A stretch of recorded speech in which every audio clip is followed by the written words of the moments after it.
네, 시청자 여러분 안녕하십니까? 오늘 하루도 성공 투자의 시작을 열어드리겠습니다. 굿모닝 글로벌이고요. 저는 진행의 전채린입니다.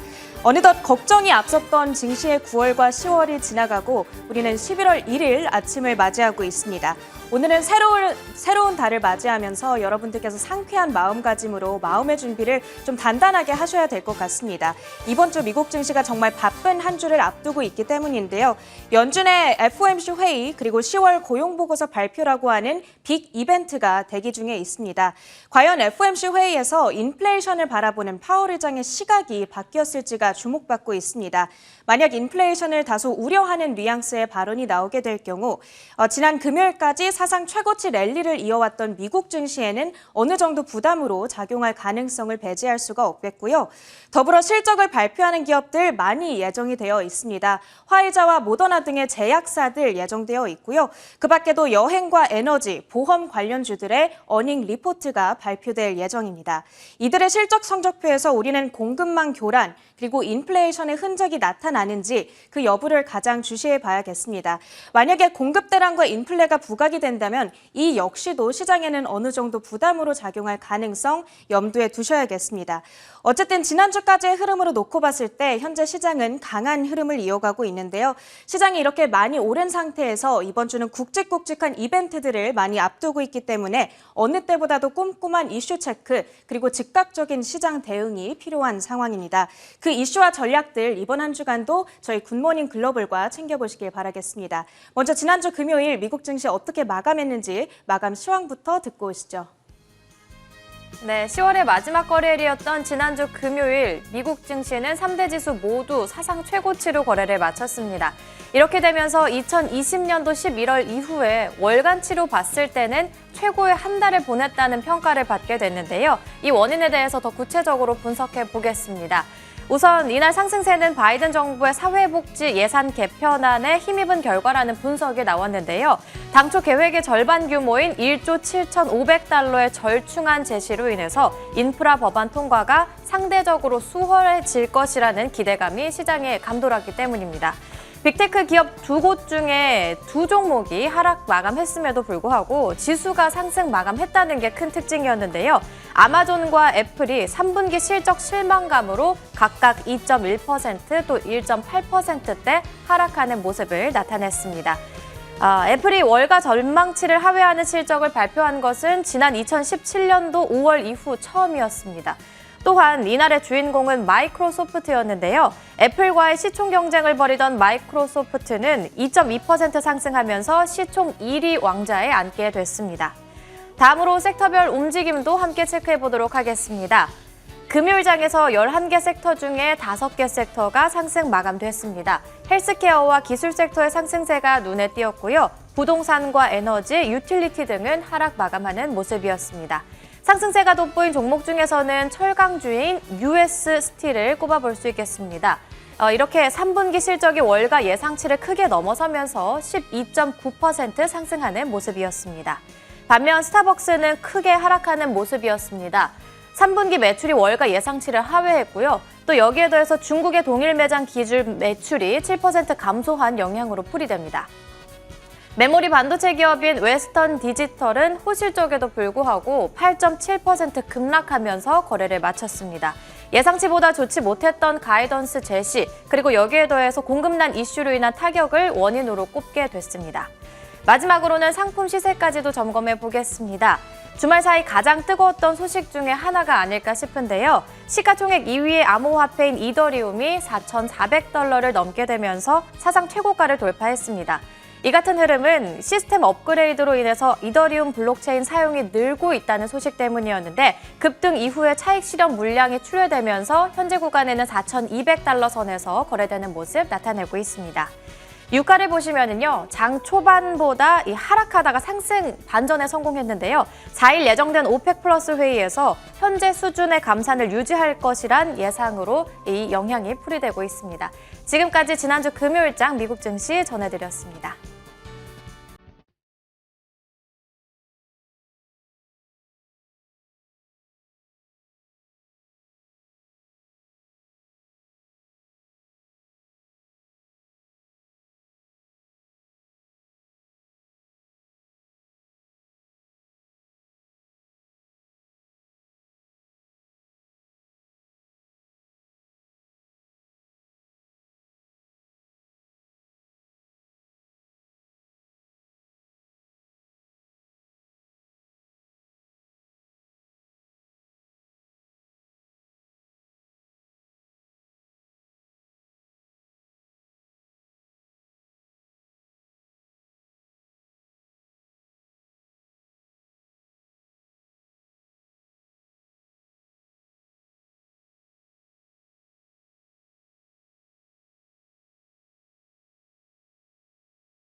네, 애프터마켓 시간입니다. 지난주 금요일 미국 시장에서 떠올랐던 이슈들 심층적으로 분석해 보도록 하겠습니다.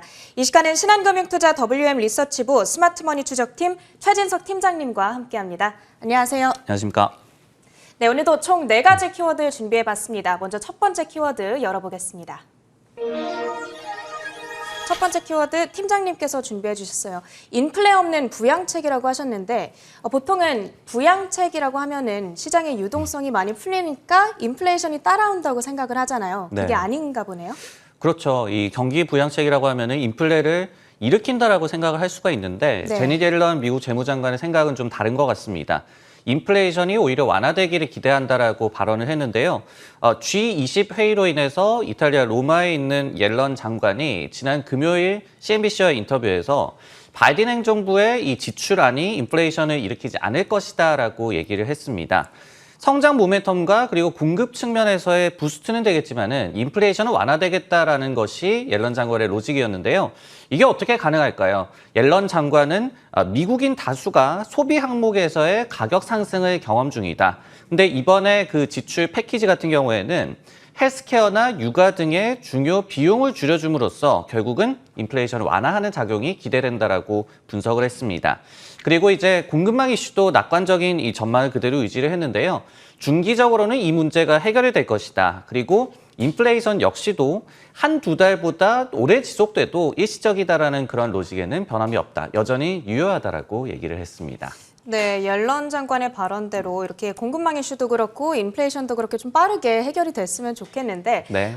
사실 인플레이션을 우리가 엿볼 수 있는 지표로는 대표적으로 PC 가격 지수가 있잖아요. 지난주 금요일에 이 지표가 전해졌습니다. 혹시나 이번에 발표된 지표 가운데 우리가 좀 특히 주목해봐야 될 부분이 있었을까요? 네, 연준이 주시하는 인플레이션 지표이기도 하죠. 그렇기 때문에 시장에서도 관심이 굉장히 높은데 표면적으로는 여전히 좀 인플레이션이 심각한 것으로 나타났습니다. 이 에너지라든지 신선식품 가격을 뺀 근원 PC 가격 지수 같은 경우에도 YOY 기준으로 3.6% 상승을 했거든요. 그러면서 8월과 동일한 수준으로 이 상승을 했고, 그리고 1991년 5월 이후에 최고 수준의 인플레이션 가속화를 다시 한번 이번에 보여줬습니다. 그리고 이제 PC 가격 지수가 발표가 되면서 개인 소득과 개인 소비 지표도 함께 공개가 되는데요. 개인 소득이 전달 대비해서 1% 감소로 예상치 0.4% 감소 대비해서 좀 부진했습니다. 반면에 이제 소비 지출은 0.6% 늘어나는 모습이 나왔거든요. 여기에 또 한 가지 미국인들의 저축률이 9월에 9.2%에서 7.5%로 이제 하락을 했습니다. 8월에 대비해서. 즉 이제는 팬데믹 이전 수준보다도 다시 한번 저축률이 좀 낮아진 셈이 되는데요. 이것은 소득이 줄어들어도 일단은 미국인들이 저축을 덜 하면서 소비를 지난달에도 아니면 9월에도 더 많이 했다라는 뜻이 될 텐데 그러면 이제 앞으로는 어떻게 될 것이냐. 과연 이것이 소비 여력이 인플레이션 가속화 속에서 계속해서 유지가 될 수 있겠느냐. 이 부분은 앞으로 저희가 계속해서 좀 체크를 해볼 필요가 있을 것 같습니다. 네, 일단 지난주 금요일 발표된 지표만 놓고 봤을 때는 여전히 인플레이션이 굉장히 심각한 수준을 가리키고 있습니다. 또 이 부분을 연준이 어떻게 해석했을지는 우리가 이번 주 치러지는 연준의 FOMC 회의 그리고 그에 따른 파월 의장의 발언을 통해서 조금 가늠해 볼 수 있지 않을까 기대해 보겠습니다.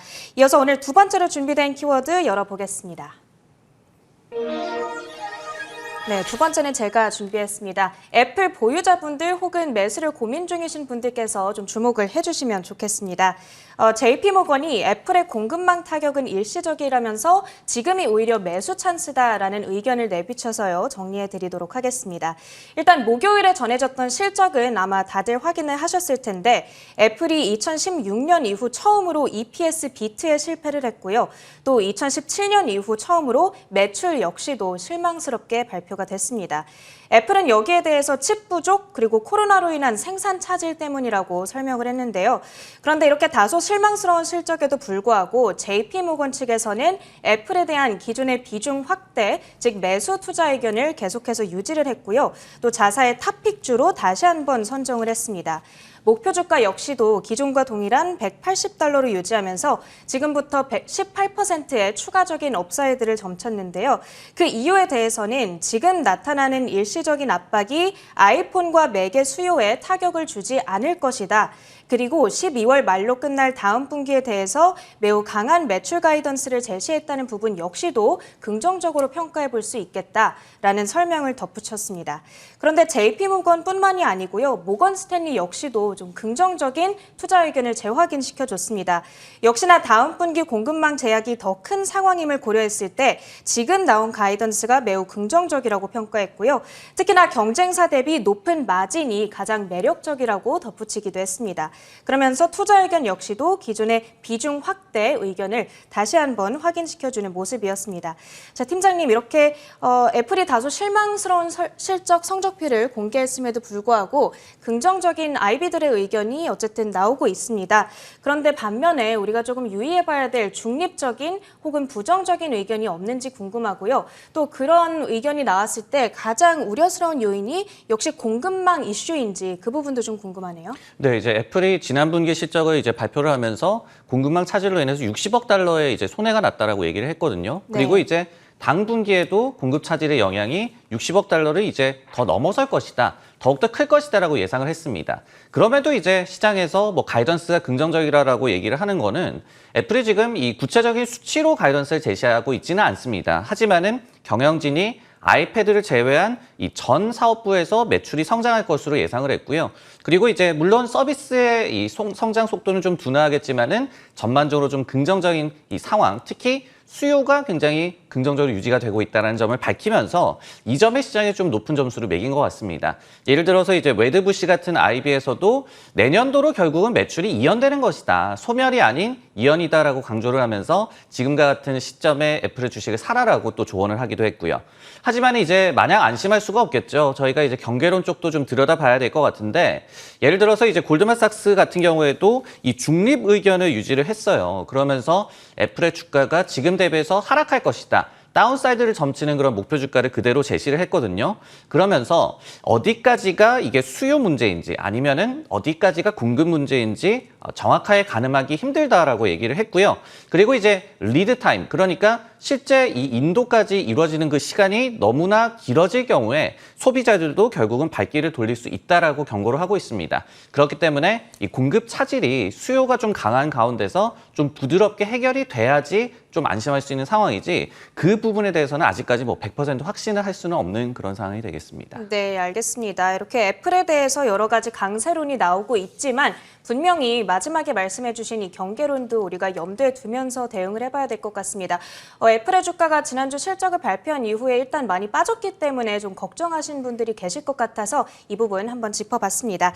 이어서 세 번째 키워드 열어보도록 하겠습니다. 화면으로 만나보시죠. 너만 빼고 다라고 하셨는데 시장에서 소외받고 있는 섹터 혹은 종목이 있는 걸까요? 그렇죠. 이제 섹터 전체를 안 좋게 보면은 사실은 뭐 이해가 될 수는 있습니다. 하지만은 해당 섹터는 좋게 보면서 너만 빼고 다 좋다 이렇게 얘기를 하면은 네. 거기에 좀 빠진 기업은 굉장히 좀 서운할 것 같은데요. 이 니오 중국의 전기차 업체가 이 지난주 금요일 상황이 바로 그랬던 것 같습니다. 번스타인이라는 IB에서 이날 중국 전기차 업체 전반에 대해서 커버리지를 게시를 했는데요. 그러면서 전기차는 중국 차 업계 지형의 미래다라고 평가를 했습니다. 그러면서 샤오펑과 리오토 같은 경우에는 아웃퍼폼 의견을 제시를 했어요. 그러면서 목표 주가로 56달러, 43달러를 각각 제시를 하면서 업사이드를 점쳤는데요. 다만 니오 같은 경우에는 니오만 마켓 퍼폼 의견을 제시를 했고 목표 주가로 45달러에 불과하게 제시를 했습니다. 니오의 차와 그리고 배터리 이 교체 기술이 매우 좀 인상적이다, 매력적이다라고 얘기를 하면서 경쟁사의 도전이 거세다는 이유를 니오만 빼고 아웃퍼폼 의견을 제시한 그 이유로 지목을 했습니다. 어쨌든 이렇게 번스타인에서는 니오에 대해서는 좀 중립적인 의견을 주고 있고요. 네. 그 밖에 샤오펑, 리오토에 대해서는 좀 긍정적인 의견을 주고 있습니다. 그렇다면 실제로 이 세 가지 기업이 가지고 있는 특성이라든지 밸류에이션에 대해서 지금 자리에서 판단을 한다면 어떻게 비교해 볼 수 있을지 궁금하고요.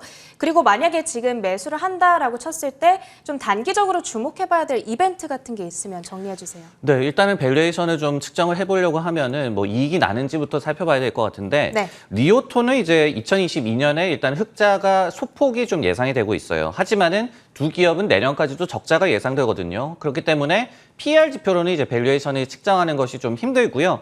반면에 이제 매출 대비한 이런 주가의 수준이죠. PSR이라고 그러는데 이 수치 같은 경우에는 그 세 기업 모두 다 내년 기준으로 한 5배에서 7배 정도 왔다 갔다 하는 그런 상황이 지금 전개가 되고 있습니다.